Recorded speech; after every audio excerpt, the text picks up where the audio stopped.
बिस्मिल्लाहिर्रहमानिर्रहीम। अस्सलाम वालेकुम एवरीवन। लास्ट क्लास में हम लोग जो चीज़ पढ़ रहे थे वो आपके पास थी थिननेस फार्मूला। और थिननेस फार्मूला मैंने आपको पढ़ाया था for convex lens. Last class में जिस चीज़ की हम लोग डिस्कशन कर रहे थे वो आपके पास था थिननेस फार्मूला।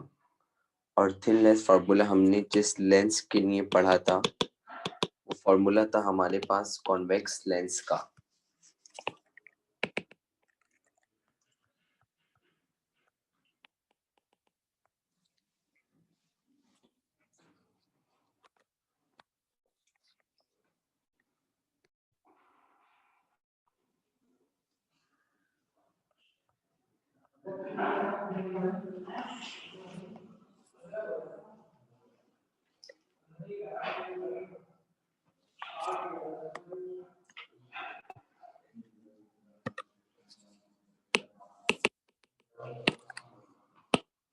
ऐसे नहीं जल्दी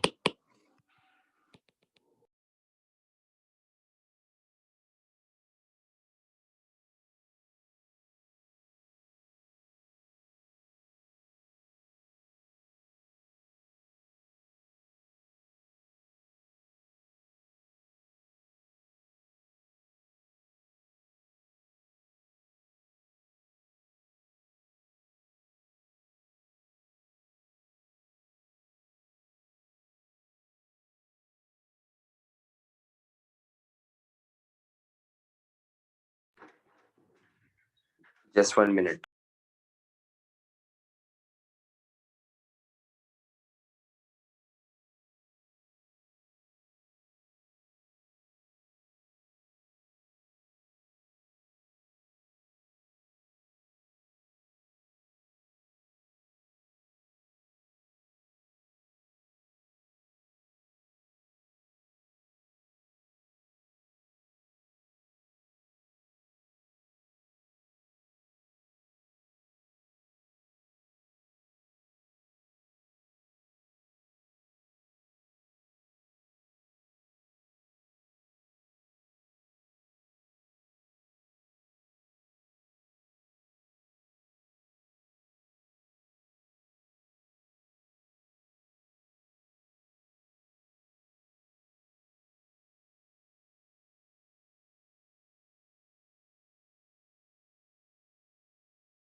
बिस्मिल्लाहिर्रहमानिर्रहीम, अस्सलाम वालेकुम एवरीवन।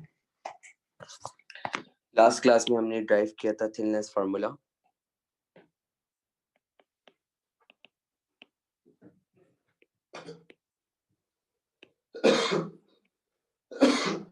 और उसको हमने ड्राइव किया था for convex lens. Last class में हम लोगों ने ड्राइव किया था थिननेस फार्मूला और उसको हमने थिननेस फार्मूले को ड्राइव किया था फॉर कॉन्वेक्स लेंस। और इसमें हमारे पास दो इक्वेशंस आई थी। एक आई थी A B upon A dash B dash that is equal to P upon Q. इसको हमने लेबल करा था इक्वेशन नंबर 1। और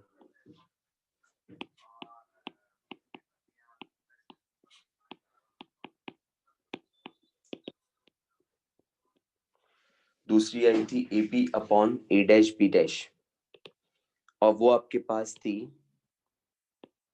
F upon Q minus F और इसको हमने लेबल किया था इक्वेशन नंबर 2। मुझे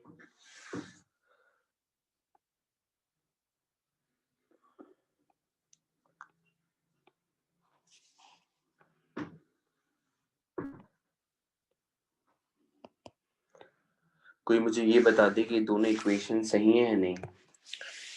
अदीना बताइए बेटा कि ये दोनों इक्वेशंस ड्राइव की थी हमने 1 और 2। अस्सलाम वालेकुम सर। अस्सलाम। अच्छा ये सर हम लोगों ने यही दो इक्वेशंस ड्राइव की थी पहले से thinness okay formula. Okay okay thank you. ये इक्वेशन हमारे पास ड्राइव हुई थी थिननेस फार्मूले से। अब हम इनको इक्वेट करेंगे तो हमने लिखा equating equation 1 and 2।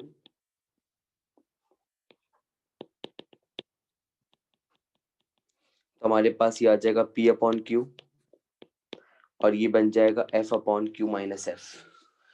P upon Q बना और यहाँ पे आया F upon Q minus F. ठीक है, याद रखिएगा A प्लस बी अपॉन 2 तो ब्रेक हो सकता है A upon 2 plus B upon 2, लेकिन 2 upon A plus B break नहीं हो सकता। एलसीएम ब्रेक करने के लिए आपके पास जरूरी है कि जो प्लस या माइनस में हो वो न्यूमरेटर में हो। तो इसलिए हम फ्रैक्शन को कर रहे हैं रेसिप्रोकल। तो ये P अपॉन Q से पलट के होगा Q अपॉन P और ये F upon Q minus F से पलट के हो जाएगा Q minus F upon F. ये Q अपॉन P ऐसे ही रहा। ये जो F है ये Q से भी डिवाइड होगा और F से भी डिवाइड होगा, तो ये बनेगा Q upon F minus F upon F. ये Q अपॉन P ऐसे ही रहा, ये Q अपॉन एफ ऐसे ही रहा। F से F कैंसिल हो गया तो यहाँ पे आ गया 1। ठीक है, तो Q upon P as it is रहा, Q अपॉन F ऐसे ही रहा, F से F कैंसिल हुआ तो यहाँ पे हमारे पास क्या बच गया 1। अब डिनोमिनेटर में टोटल 3 चीजें होनी चाहिए P Q और F। अब मुझे नजर आ रहा है डिनोमिनेटर में P मौजूद है, डिनोमिनेटर में F मौजूद है, लेकिन डिनोमिनेटर में Q मौजूद नहीं है। तो जो मौजूद नहीं होता वो लाजमी तौर पे हमें लाना पड़ता है। तो अब हम क्या करेंगे, Q मिस है, हम Q को लेकर आएंगे। तो मैंने आपके पास यहाँ पे लिखा multiply 1 upon Q to both sides. 1 upon Q से दोनों तरफ कर दें मल्टीप्लाई। जब 1 अपॉन Q से दोनों तरफ मल्टीप्लाई करेंगे तो ये वाली टर्म भी मल्टीप्लाई होगी 1 अपॉन Q से, तो ये बन जाएगा Q upon P into 1 upon Q is equal to ऐसी रहा। ये वाली टर्म भी मल्टीप्लाई होगी 1 अपॉन Q से, तो ये बनेगा Q upon F into 1 upon Q minus as it is रहा। और ये वाली टर्म भी मल्टीप्लाई होगी 1 अपॉन Q से, तो ये एज इट इज आ गया। अब ऊपर वाले Q से नीचे वाला Q कैंसिल हुआ तो यहाँ पे आ गया 1 अपॉन P। ऊपर वाले Q से नीचे वाला Q कैंसिल हुआ तो यहाँ आ गया 1 अपॉन F और माइनस एज इट इज रहा। 1 1 से मल्टीप्लाई होगा तो ये बन गया 1 अपॉन Q। ये 1 अपॉन Q नेगेटिव है, वहां जाके पॉजिटिव, तो ये बन गया 1 upon P plus 1 upon Q and all of it is equals to 1 upon F। तो ये मुझे मिल गई आपके पास थिन लेंस फार्मूला। तो thin lens formula convex lens का जो मेरे पास आया वो बराबर आया 1 upon F is equals to 1 upon P plus 1 upon Q।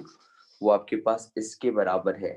तो this is a thin lens formula for convex lens.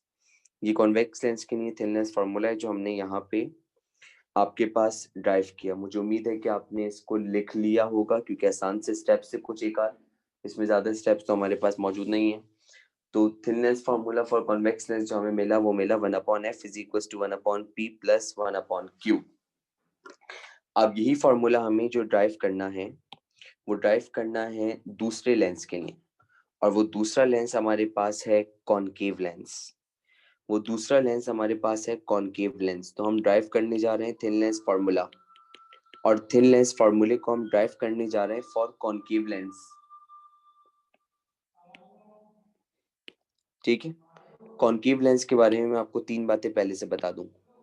Concave lens has no particular cases. Concave lens has no particular cases. Concave lens के कोई particular cases मौजूद नहीं होते। For any position of object, object की कोई भी position हो, किस तरीके से बोल रहे हैं, for any position of object image is formed. For any position of object image is formed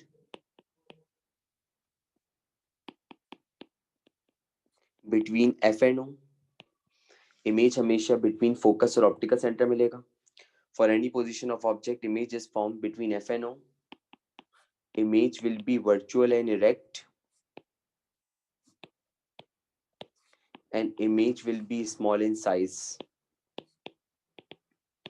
object की कोई भी पोजीशन होगी, इमेज की इन तीनों बातों पे कोई फर्क नहीं पड़ेगा। कॉनकेव लेंस के सामने ऑब्जेक्ट कहीं पर भी हो, कॉनकेव लेंस के सामने ऑब्जेक्ट कहीं पर भी हो, इमेज की ये तीनों बातें बिल्कुल सेम रहेंगी।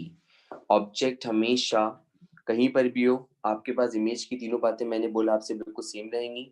इमेज आपके पास मिलेगा between F and O, focus और ऑप्टिकल सेंटर के बीच में। इमेज आपका मिलेगा वर्चुअल और इरेक्ट, और इमेज आपको मिलेगा स्मॉल इन साइज। ऑब्जेक्ट की पोजीशन हम आगे पीछे कहीं पर भी चेंज करें, इमेज की बातों पर इससे कोई फर्क नहीं पड़ेगा। इमेज आपका बिल्कुल एज इट इज रहेगा जैसे कि आपके पास वो है। आपके पास 3 बातें मैंने बता दी, उसके बावजूद भी जब मैं बच्चों से पूछता हूँ कि बताइए जब हम इसको आगे पीछे करेंगे तो इमेज पे क्या फर्क पड़ेगा, तो उनको आइडिया नहीं होता। तो आपके पास कॉन्केव लेंस के सामने ऑब्जेक्ट कहीं पर भी मौजूद हो, इमेज की इन तीनों बातों पे कोई फर्क नहीं पड़ेगा। अब इसके लिए जो फॉर्मूला हमारे पास आने वाला है वो फॉर्मूला ये है, -1/f is equal to 1/p minus 1/q। ये फॉर्मूला हमारे पास मौजूद है कॉन्केव लेंस के लिए। -1/f is equal to 1/p minus 1/q। इस फॉर्मूले के अंदर अगर हम 2-3 चीजें देखें जो हमें नजर आ रही हैं, वो हमें ये नजर आ रही हैं कि ये फॉर्मूला सिर्फ ड्राइव करने की हद तक है। ठीक है, इस्तेमाल आपके पास ये कहीं नहीं होगा। हम इस्तेमाल वही वाला फॉर्मूला करेंगे पीछे वाला जो हमने यूज किया है, 1/f equal to 1/p plus 1/q, और उसी के अंदर हम साइन कन्वेंशन अप्लाई कर देंगे कि कब कौन सी चीज पॉजिटिव लेनी है और कब कौन सी चीज नेगेटिव लेनी है। वरना ये फॉर्मूला कभी भी आपका किसी भी न्यूमेरिकल में इस्तेमाल नहीं होगा। अब हम इसकी चलते हैं डायग्राम के ऊपर। जब इसकी डायग्राम के ऊपर हम चलेंगे तो ये आपके पास मौजूद है इस वक्त एक कॉनकेव लेंस जो आपको नजर आ रहा है। तो ये मेरे पास मौजूद है कॉनकेव लेंस।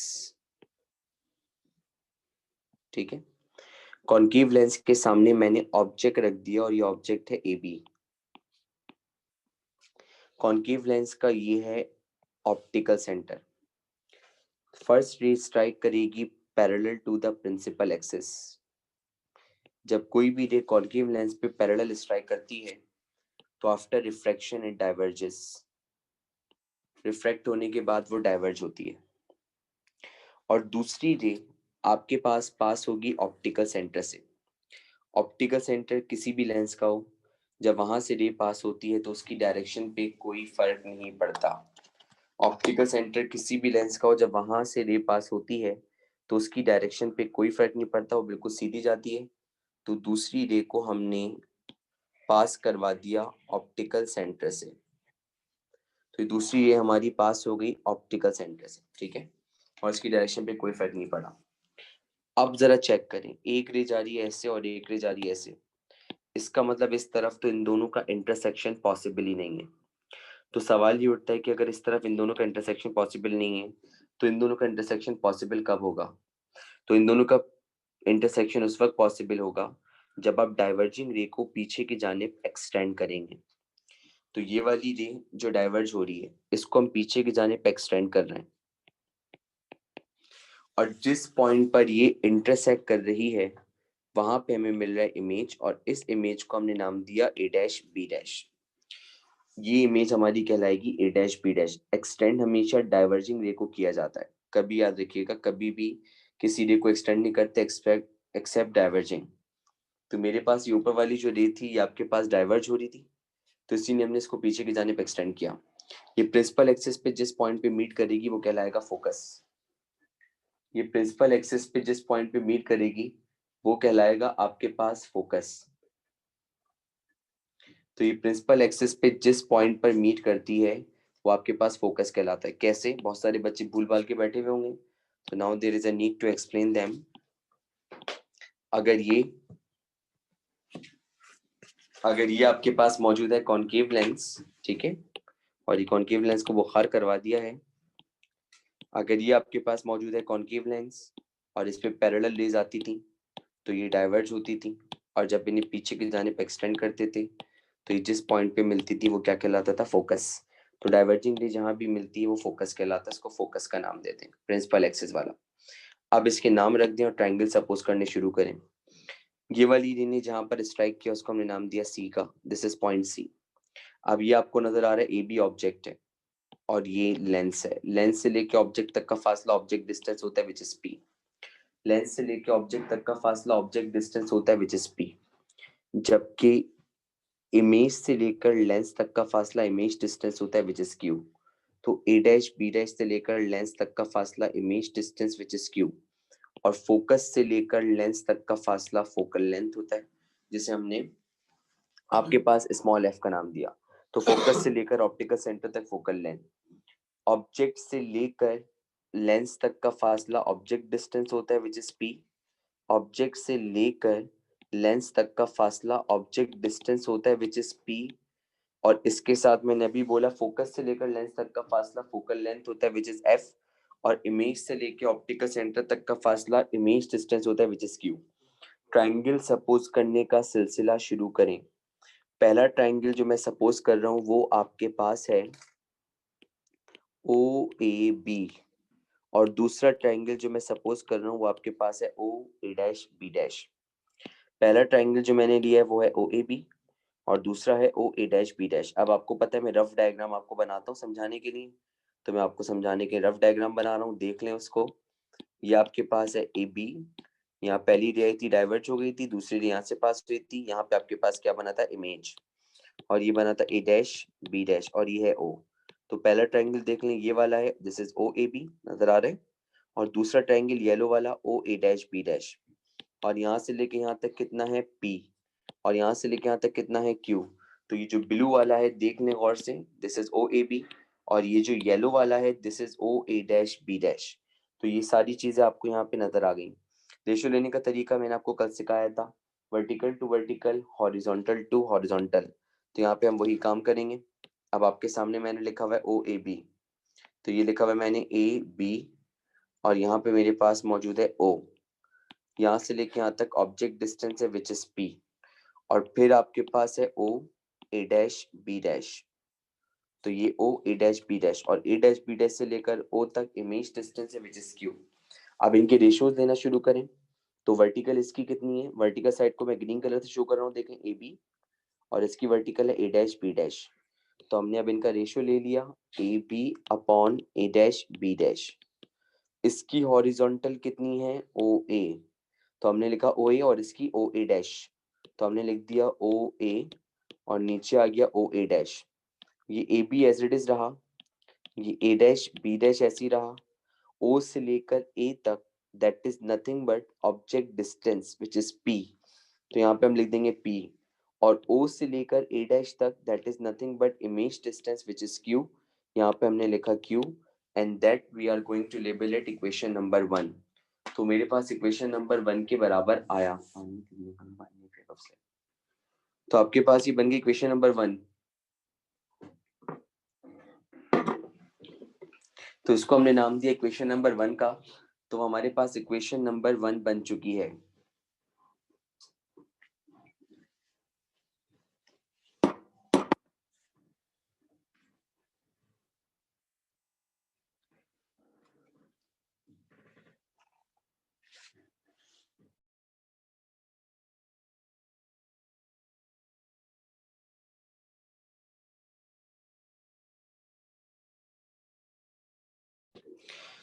तो ये आपके पास भी दो ट्राइंगल्स, एक हुए ओ ए बी और एक हुआ ओ ए डैश बी डैश। अब दूसरा ट्राइंगल का पेयर कंसिडर करते हैं और कम से कम उनके पास एक कॉमन पॉइंट जरूर हो। अब दूसरा ट्राइंगल देखें मैं कंसिडर करने वाला हूँ। यहाँ पे डायग्राम में आपके सामने रीड्रॉ करता हूँ। दर्शा रहे हैं किसी को।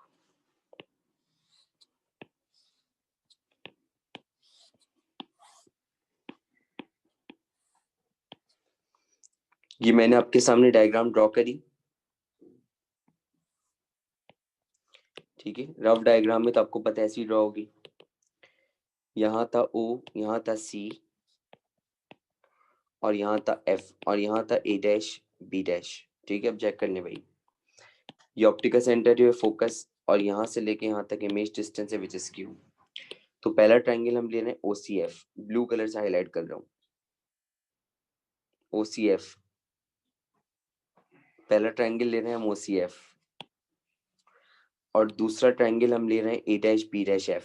देख लें, ब्लू कलर से पहला ट्राइंगल हाईलाइट कर रहा हूँ OCF और दूसरा ट्राइंगल हाईलाइट कर रहा हूँ मैं यहाँ पे A dash B dash F, ठीक है।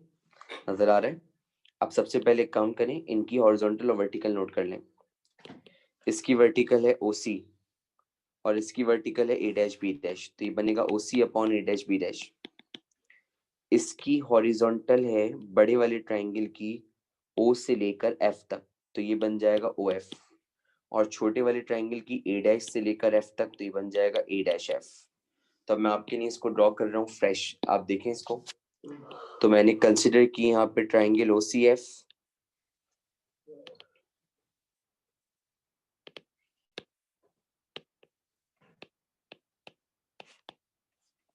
और दूसरी ट्राइंगल ली मैंने A dash B dash F। तो एक ट्राइंगल हुई OCF और एक बनी आपके पास A dash B dash F, ठीक है। अब इसको जरा अलग अलग भी ड्रॉ कर लेते हैं और एक साथ भी ड्रॉ कर लेते हैं, क्योंकि एक साथ भी करना जरूरी है और अलग अलग भी करना जरूरी है। तो ट्राइंगल मैंने आपको बता दी क्या है, डायग्राम अपनी देखते रहिएगा। पहली ट्राइंगल है OCF, तो मैंने बना दी OCF आपके सामने। This is O C and F, ठीक है।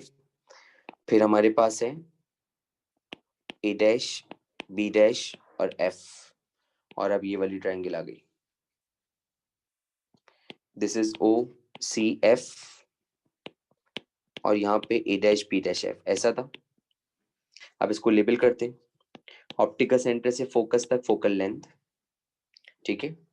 और ऑप्टिकल सेंटर से लेकर इमेज तक image distance which is Q। Check कर लें अगर आपको मेरी बात पे यकीन नहीं है तो। ऑप्टिकल सेंटर से फोकस तक फोकल लेंथ, यहाँ से लेके यहाँ तक फोकल लेंथ और यहाँ से लेके यहाँ तक इमेज डिस्टेंस Q। तो एक आपके पास है फोकल लेंथ और एक आपके पास है Q। तो एक आपके पास है focal length which is F और एक आपके पास है image distance which is Q, ठीक है। अब मैंने आपके पास यहाँ पर इनके लिए रेशियोज लेने, vertical to vertical, horizontal to horizontal. तो इसकी वर्टिकल साइड हमारे पास है OC और इसकी वर्टिकल साइड है A डैश B डैश। तो ये बना आपके पास OC और यहाँ पे है A dash B dash.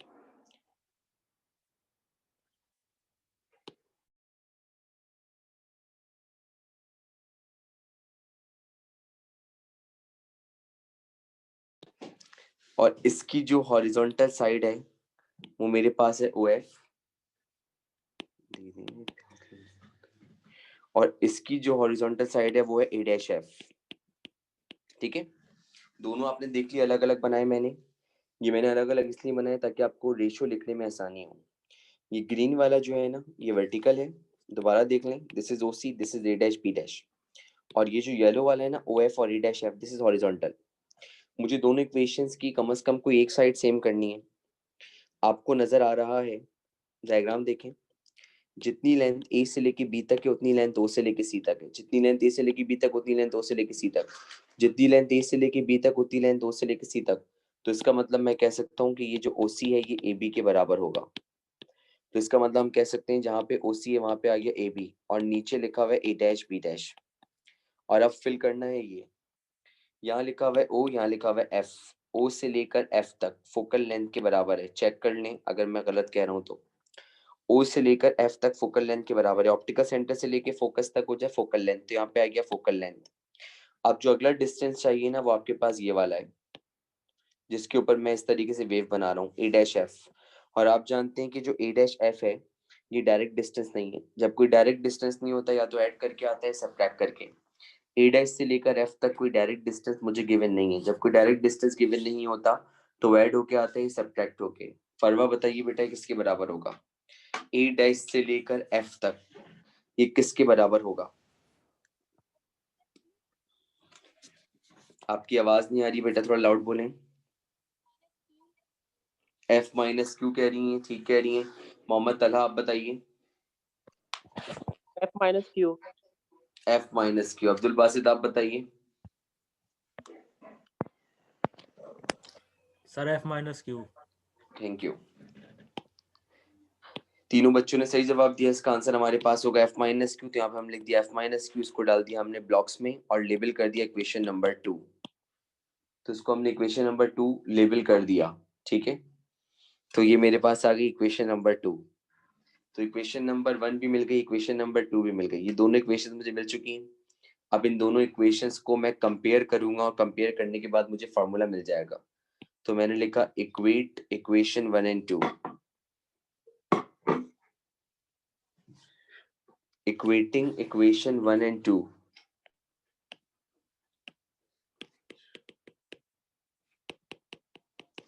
Equation 1 और 2 को इक्वेट कर दें।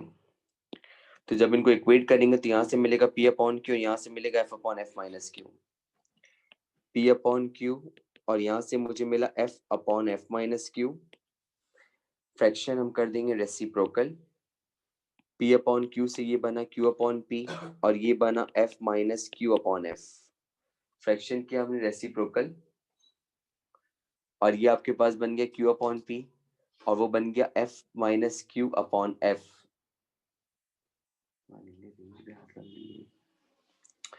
अच्छा नहीं दे छोड़िए।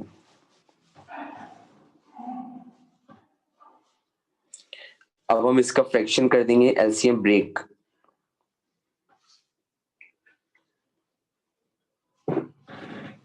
तो ये बना Q अपॉन P और ये बना F upon F minus Q upon F।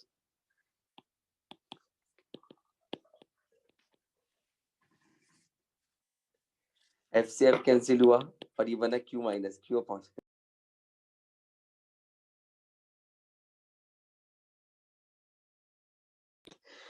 तो अब आपके पास ये Q अपॉन P ऐसे ही आ गया, 1 माइनस Q अपॉन F ऐसे ही आ गया। अब मैंने देखना है कि नीचे P और Q और F में से कौन मौजूद नहीं है। तो नीचे Q मौजूद नहीं है, तो पूरी इक्वेशन को 1 अपॉन Q से कर दें multiply. Multiply 1 upon Q through out. तो पहले ये मल्टीप्लाई होगा Q upon P into 1 upon Q से, फिर 1 को 1 अपॉन Q से मल्टीप्लाई करेंगे, फिर Q अपॉन F को 1 अपॉन Q से मल्टीप्लाई करेंगे। Q से Q कैंसिल, तो यहाँ पे आपके पास बचा 1 अपॉन P, 1 1 जा 1, तो यहाँ बचा 1 अपॉन Q, Q से Q कैंसिल, तो यहाँ बचा 1 अपॉन F। अब ये प्लस का 1 अपॉन Q वहां जाके बेटा बन गया माइनस का 1 अपॉन Q, यहाँ बच गया माइनस में 1 अपॉन F। और करके मैं कह सकता हूँ minus 1 upon F is equal to 1 upon P minus 1 upon Q। ये मेरे पास आ गया thin lens formula for concave lens. Concave lens के लिए थिननेस फार्मूला आया। कितनी बार मैंने जुमला बोल दिया कि इसको इस्तेमाल कहीं नहीं करना, it's just limited to derivation. आपके पास हम इसको जब इस्तेमाल करेंगे तो हम 1/f = 1/p + 1/q करेंगे और उसमें हम अप्लाई कर देंगे साइन कन्वेंशंस कि कब कहाँ पॉजिटिव लेना है कुछ और कब कहाँ नेगेटिव लेना है।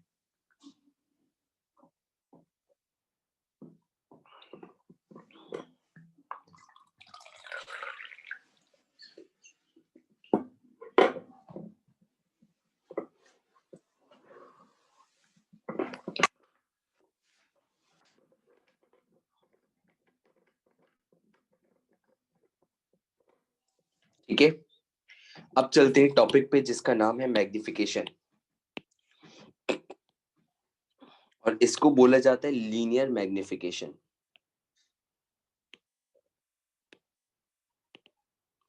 The topic is linear magnification.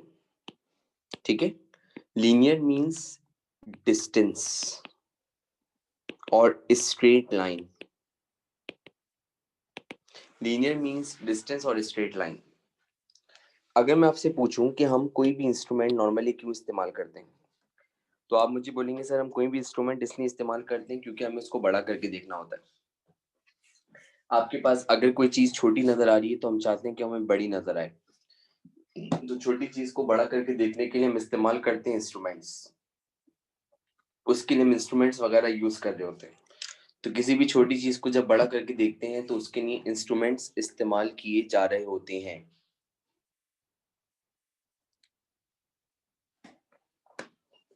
ठीक है, तो उसको हम कहते हैं आपके पास क्या, मैग्निफिकेशन। आप जरा गौर से देखें, ये मेरे पास मौजूद है एक ऑब्जेक्ट।